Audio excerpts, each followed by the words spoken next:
ಚಿತ್ರರಂಗದಲ್ಲಿ ನಿಮ್ಮ ಎಂಟ್ರಿ ಕಾಲ ಅಂತ ನಾವು ಕನ್ಸಿಡರ್ ಮಾಡಿದ್ರೆ ಅನೇಕ ದೊಡ್ಡ ದೊಡ್ಡ ಸ್ಟಾರ್ಗಳಿದ್ದಂಥ ಕಾಲ.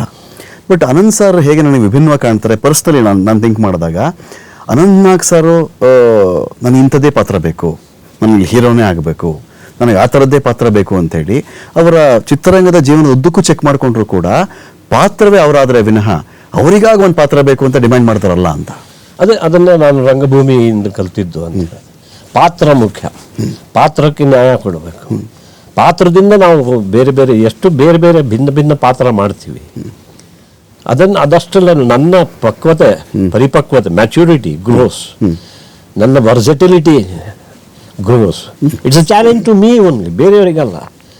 ಸಾಮಾನ್ಯವಾಗಿ ಒಂದು ಕ್ಲಿಕ್ ಆಯಿತು ಅಂದರೆ ಅದನ್ನೇ ಮಾಡಿದ್ರೆ ಜನಕ್ಕೆ ಇಷ್ಟ ಅಂತ ಅದನ್ನೇ ಮಾಡೋಕ್ಕೆ ಎಲ್ಲರೂ ನಟರು ಇಷ್ಟ ಇಲ್ಲದೆ ಇದ್ರೂ ಕೆಲವು ಸಲ ಬೇರೆ ಆಫರ್ಸ್ ಇಲ್ಲದೆ ಇದ್ದಾಗ ಅವನು ಅದನ್ನೇ ತಗೋಬೇಕು. ಸೊ ಪದೇ ಪದೇ ಅದನ್ನೇ ಮಾಡಿದ್ರೆ ಜನಕ್ಕೆ ಇಷ್ಟ ಆಗ್ತದಲ್ಲ ಅನ್ನೋಕೆ ಅವರು ಕೂಡ ಸಹಾಯಕರಾಗ್ತಾರೆ. ಓಕೆ. ಬಟ್ ನಾನು ಅದಕ್ಕೆ ಡೆಫಿನೆಟ್, ಯಾಕಂದರೆ ನನಗೆ ಶ್ಯೂರ್ ಗ್ರೌಂಡ್ ಸಿಕ್ತು ಲಕ್ಕಿಲಿ. ಹಿಂದಿಯಲ್ಲೂ ಸಿಕ್ತು, ಇಲ್ಲೂ ಸಿಕ್ಕಿದ್ರಿಂದ. ಪ್ಲಸ್ ಕನ್ನಡದಲ್ಲಂತೂ ನಾನು ನೋಡಿದೆ ಕ್ರಮೇಣ 10 ವರ್ಷದಲ್ಲಿ ಇಲ್ಲಿ ಯಾವ ರೀತಿ ಭಿನ್ನ ಭಿನ್ನ ಸಬ್ಜೆಕ್ಟ್ಗಳನ್ನು ತಗೊಳ್ಳೋರು, ಯಾವ ರೀತಿ ಒಂದು ಅಂದರೆ ರೂಟೆಡ್ ಇನ್ ದ ಗ್ರೌಂಡ್ ಅಂತಾರಲ್ಲ, ಮಣ್ಣಿನ ವಾಸನೆ ಇರುವಂಥ ನಮ್ಮ ಸಂಸ್ಕೃತಿ ಸಂಸ್ಕಾರಗಳಿಗೆ ಹತ್ತಿರವಾದಂಥ ಕಥೆಗಳನ್ನು ಆರಿಸ್ತಾಳೆ. ಎಲ್ಲಿ ಮೌಲ್ಯಗಳಿದ್ದಾವೆ ಅಂಥ ಕಥೆಗಳು ಭಿನ್ನ ಭಿನ್ನವಾದ ರೀತಿಯಲ್ಲಿ. ಎಷ್ಟೊಂದು ನಿರ್ದೇಶಕರ ಕೈ ಕೆಳಗೆ ಎಷ್ಟೊಂದು ಬರಹಗಾರರು ಬರಹಗಳನ್ನು ಬಾಯ್ಪಾಠ ಮಾಡಿ ನಾನು ನಟಿಸಿದ್ದೀನಿ. ಸೊ ಆ ಭಿನ್ನತೆ, ಆ ವೈವಿಧ್ಯತೆ ನನಗೆ ಅಲ್ಲಿ ಸಿಗೋದಿಲ್ಲ ಅನ್ನೋದು ಒಂದು ಖಚಿತವಾದ ಮೇಲೆ ನಾನು ಹಿಂದಿ ಚಿತ್ರ Kaliyug was the last film I did in Hindi. ಅದಾದಮೇಲೆ ನಾನು ಇಲ್ಲಿಗೆ ಶಿಫ್ಟ್ ಆದೆ. ಆದರೆ ಮೊದಲಿಂದ ನಾನು ನನ್ನ ಪಾತ್ರ ಏನು, ಕತೆ ಏನು, ಎರಡು ಮುಖ್ಯ. ಒಂದು ಕಥೆಯಲ್ಲಿ ಮೌಲ್ಯಗಳಿವೆಯಾ, ಕತೆ ಜನಕ್ಕೆ ಇಷ್ಟ ಆಗ್ತದ, ಇದ್ರ ಜನಕ್ಕೆ ಇಷ್ಟವಾಗದೇ ಇರುವಂಥದ್ದು ಏನೋ ನೆಗೆಟಿವ್ ಇದೆಯಾ, ಅದರಲ್ಲಿ ನಾನು ಎಂಥ ತಿಪ್ಪರ್ಲ ಅವ್ರದ್ದು ನಟನಾಗಿ ಅದು ಜನಕ್ಕೆ ಇಷ್ಟ ಆಗದೆ ಇದ್ರೆ ನನ್ನ performance is a waste. Correct. ಏನೋ ಸಿನಿಮಾನೇ ನೋಡದೇ ಇದ್ರೆ ನನ್ನ ಪಾತ್ರ ಯಾರು ನೋಡ್ತಾರೆ? ಸೊ ಎರಡು ಆ ಪಾಸಿಟಿವ್ ಇರಬೇಕು. ಅದನ್ನು ನೋಡ್ತಿದ್ದೆ, ಅದಷ್ಟೇ ಮಿನಿಮಮ್. ಅನೇಕ ಸಲ ಅದು ಕೂಡ ಅಂದರೆ ಬೇರೆ ಕೆಲಸ ಇಲ್ಲ, ಇದು ಬಿಟ್ಟರೆ ನಾನು ಒಂದು 6 ತಿಂಗಳು ಮತ್ತೆ ಮನೆಯಲ್ಲೇ ಇರಬೇಕು ಅಂಥ ಸಂದರ್ಭದಲ್ಲಿ ಕೂಡ ನಾನು ಮೊದಲೇ ಮಾತುಕತೆ ಕರೆದು ನಿರ್ದೇಶಕರ ಜೊತೆ ಎಲ್ಲ ಕೂತು, ನೀವು ಇದು ಮಾಡಿದರೆ ಒಂದು ವೇಳೆ ಜನಕ್ಕೆ ಇಷ್ಟ ಆಗದೆ ಇದ್ದರೆ, ಫಿಲ್ಮ್ ನಡೀದೇ ಇದ್ದರೆ ನಿಮಗೆ ನಿರ್ಮಾಪಕರಿಗೂ ನಷ್ಟ, ನಿಮಗೂ ಹೆಸರು ಬರೋದಿಲ್ಲ, ನಮಗಂತೂ ಬಿಡಿ, ನಾವು ನಟರು, ಇನ್ನೊಂದು ಫಿಲ್ಮ್ ಬರ್ತದೆ, ಅದು ನಿರ್ದೇಶಕರಿಗೆ ಆಗಲ್ಲ. ಇಡೀ ಜೀವಮಾನದಲ್ಲಿ 30, 40, 50 ಫಿಲ್ಮ್ ಮಾಡಬಹುದು ಅವರು, ನಾವು 200, 300 ಮಾಡ್ಕೊಂಡು ಹೋಗ್ತೀವಿ ನಟರು. ಸೊ ಅದು ನಿರ್ದೇಶಕರಿಗೂ ಕೂಡ ಅನೇಕರಿಗೆ ಕನ್ವಿನ್ಸ್ ಮಾಡ್ತಿದ್ದೆ.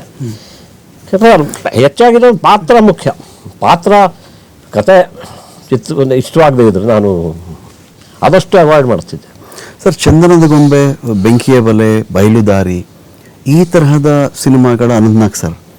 ಆನಂತರ ನಾವು ಚೆಕ್ ಮಾಡ್ಕೊಂಡು ಬಂದಾಗ ಬೇರೆಯದ್ದೇ ಸಾಮಾಜಿಕ ಸಮಸ್ಯೆಗಳು. ಈಗ ಎಲ್ಲೋ ಒಂದು ಕಡೆ ಒಂದು ರೆಬೆಲಿಯಸ್ ಆಗಿರತಕ್ಕಂಥ ಕ್ಯಾರೆಕ್ಟರ್ಗಳು ಒಂದು ಕಡೆ ಇತ್ತು, ಇನ್ನೊಂದು ಕಡೆ ಪೂರ್ತಿ ಹೀರೋಯಿಸಮ್ ಅದೊಂದು ಕಡೆ ಕಾಲಘಟ್ಟದಲ್ಲಿತ್ತು. ಅದು ನಂತರ ಈಗ ಇಲ್ಲೆಲ್ಲೋ ಒಂದು ಕಡೆ ಯಾರಿಗೋ ಒಂದು ಮನೆ ಕೊಡಿಸ್ತೀನಿ, ಸೈಟ್ ಕೊಡಿಸ್ತೀನಿ ಅಂತ ಮೋಸ ಮಾಡ್ತಿರ್ತಾನೆ.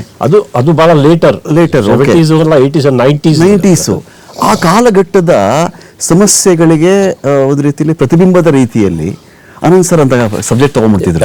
ಈಗ ನೋಡಿ, ನೀವು ಚಂದನದ ಗೊಂಬೆ, ಬೆಂಕಿಯ ಬಲೆ, ಬಿಡುಗಡೆಯ ಬೇಡಿ ಈ 3 ಚಿತ್ರಗಳನ್ನು ನೋಡಿ. ಬರಹಗಾರರು ಯಾರು? ಓಕೆ. ತರಾಸು ಬರಾಯರು. ತರಾಸು ಅವರ ಕಾದಂಬರಿಗಳು. ಒಂದರಲ್ಲಿ ಅದು ಆಕ್ಸಿಡೆಂಟ್, ಅವನು ಇಂಟರ್ವಲಲ್ಲಿ ಸತ್ತು ಹೋಗ್ತಾನೆ. ನೆಕ್ಸ್ಟ್ ಇದರಲ್ಲಿ ಬಟ್ ಅವರು ಆ ಕ್ಯಾರೆಕ್ಟರ್ನ ಸಾಂಗ್ಸ್ ಮೂಲಕ ಥ್ರೂ ಔಟ್ ದ ಫಿಲ್ಮ್ ಹಿಡ್ತಾರೆ, ಜೀವಂತಿಕೆ ಮಾಡ್ತಾರೆ. ಬೆಂಕಿ ಬೆಲೆಯಲ್ಲಿ ಒಬ್ಬ ಮೇಸ್ಟ್ರು, ಸ್ಕೂಲ್ ಅಸಹಾಯಕ ಮೇಸ್ಟ್ರು, ಸರ್ಕಾರಿ ಕೆಲಸದಲ್ಲಿದ್ದವನು. ಮಲೇರಿಯಾ ಏರಿಯಾ ಒಂದು. ಆಮೇಲೆ ಇಷ್ಟ ಬಂದಂಗೆ ಯಾರಾದರೂ ಹೆಚ್ಚು ಪವರ್ ಇದ್ದವನು ಬಂದರೆ ಅವನು ಸಂಬಂಧಿಕನಿಗೆ ಆ ಜಾಬ್ ಕೊಡ್ಬೇಕಾದ್ರೆ ಇವನಿಗೆ ಎಲ್ಲೋ ವರ್ಗಾವಣೆ ಮಾಡೋದು, ಈ ರೀತಿ ಅಂಥದ್ರಲ್ಲಿ ಅವನು ಸತ್ತೇ ಹೋಗ್ತಾನೆ. ಬಿಡುಗಡೆ ಬೇಡಿಯಲ್ಲಿ ಹ್ಯೂಮನ್ ವೀಕ್ನೆಸ್ ಅಷ್ಟರಲ್ಲಿ ಸಮಯ ಬದಲಾಗಿತ್ತು. ಮಹಿಳೆಯರು ಕೂಡ ಮುಂದೆ ಬಂದರು, ಕೆಲಸಕ್ಕೆ ಸೇರಿಕೊಂಡ್ರು. 60, 70ನೇ ದಶಕದಲ್ಲಿ ನೀವು ಲೆಕ್ಕ ಹಾಕಿ ನೋಡಿ ಎಷ್ಟು ಮಹಿಳೆಯರು ಕೆಲಸಕ್ಕೆ ಹೋಗ್ತಿದ್ರು. 70-80ರಲ್ಲಿ ಬದಲಾಗ್ತಾ ಬಂತು. ಆಮೇಲೆ ಅಲ್ಲೇನೋ ನನ್ನ ಹೆಂಡತಿಗೆ ನನಗಿಂತ ಹೆಚ್ಚು ಸಂಬಳ ಇದ್ದರೆ ಅಥವಾ ನನಗೆ ಕೆಲಸ ಇಲ್ಲದೆ ಇದ್ರೆ ಅವಳಿಗೆ ಕೆಲಸ ಇದ್ದರೆ ಒಂಥರ ಮನೆಯಲ್ಲಿ ಕ್ಲಾಶ್ ಬರ್ತದೆ. ಈಗ ಇದು ಸಾಮಾಜಿಕ ಸಮಸ್ಯೆ ಇದು. ಬಟ್ ಅದರಿಂದ ಅವಳು ತಪ್ಪಲ್ಲ ಅದು. ಬಟ್ ಇವನು ಹಂಗೆ ಆಗ್ತಾನೆ, ಯಾರ ದೋಷ ಕೊಡೋಕ್ಕಲ್ಲ, ಬಟ್ ಅದು ಹಂಗೆ ಆಗ್ತದೆ. ಈ ಮೇಲಿಗೋ ಅಂತ ಆಮೇಲೆ ನಾವು ಕ್ರಮೇಣ women are equal to men ಅಂತ ಮೋರ್ ಸೊ ಆ್ಯಕ್ಚುಲಿ ನನ್ನ ಪ್ರಕಾರ ದೇ ಆರ್ ಸ್ಟ್ರಾಂಗರ್ ದೆನ್. ಯಾಕಂದರೆ ಒಂದು ಸ್ತ್ರೀ ಜನ್ಮ ಕೊಡ್ಬೋದೇ ಹೊರತು ಒಬ್ಬ ಗಂಡಸಿಗೆ ಏನೇ ತಿಪ್ಪರ್ಲಾಗ ಅಲ್ಲ 100 ಸಲ ತಿಪ್ಪರ್ಲಾಗ ಹಾಕಿದ್ರು ಈ ಕ್ಯಾನಾಟ್ ಗಿವ್ ಬರ್ಟ್ ಅಲ್ವಾ. ಆಮೇಲೆ we stronger. But that's not the point. But the point is in a society. ಈಗ ಮೊದಲಿಗೆ ಯಾವುದೇ ನೀವು ನೋಡಿ ದೊಡ್ಡ ಅಂದರೆ ಶ್ರೀಮಂತರ ಮಗಳಿರ್ಬೋದು, ದೊಡ್ಡ ಸ್ಪೋರ್ಟ್ಸಲ್ಲಿ ಇರ್ಬೋದು, ಅವಳು ಯಾವತ್ತೂ ತನ್ನ ಗಂಡನ ಹೆಸರು ಕೂಡ ನಮ್ಮ ಯಜಮಾನರಿಗೆ ಹೇಳಿ ಯಜಮಾನ ಅಂತ. ಕರೆಕ್ಟ್. ಬಟ್ ಅಂಥದ್ರಲ್ಲಿ ಈ ಥರ ಈಗೋ ಕ್ಲಾಶ್ ಬಂದರೆ ಇವನ ಜೀವನವೂ ನಾಶ, ಅವಳ ಜೀವನವೂ ನಾಶ. ಇಬ್ಬರು the dye in the end. ಬೆಂಕಿ ಬಿಡುಗಡೆಯ ಬೀಡಿ. ಅದ್ರ ಹೆಸರು ನಾನು ಇನ್ನೂ ಅನಲೈಸ್ ಮಾಡ್ತಾ ಇರ್ತೇನೆ ಒಂದೊಂದ್ಸಲ. ಯಾವುದು ಬಿಡುಗಡೆ? ಬೀಡಿ ಅಂದರೆ ಕೈಗೆ ಹಾಕ ಬೇಡಿನ ಅದು, ಅಥವಾ ಬಿಡುಗಡೆ ಬೇಡಿ. ಓಕೆ. ಕೈ ಹಾಕಿರ್ಬೋದು, ಕಟ್ಟಿಗೆ ಹಾಕಿದ್ರು ಪರವಾಗಿಲ್ಲ, ಬಿಡುಗಡೆ ಸಿಗ್ತದಲ್ಲ, ಯಾವ ರೀತಿ ಅರ್ಥೈಸ್ಬೋದು. ಅಂದರೆ ಆ ಟೈಟ್ಲ್ ಅಷ್ಟು ಸುಂದರವಾಗಿ ಲೇಖಕರು ಕೊಟ್ಟಿದ್ದು. ಆ ಥರದ ಕಥೆಗಳು ಇದ್ವು. ಆಮೇಲೆ ನನ್ನ ಟೀಮ್ ಕೂಡ ನಾನು ಬೆಳೀತಾ ನಾನು ಕೆಲಸ ಮಾಡಿದ್ದು ನೀವು ನೋಡಿ, KV ಜಯರಾಮ್ ಅವ್ರ ಜೊತೆ 8 ಫಿಲ್ಮ್ ಮಾಡಿದ್ದೀನಿ. KV Jayaram, KV Raju, B Mallesh ಅವರು ನನ್ನ ದೇವರು ಅಂತ. ಅದರಲ್ಲಿ ಮತ್ತೆ ಒಂದು ಕಂದ ಪದ್ಯ ಹಾಕಿದ್ರು ಅವರು.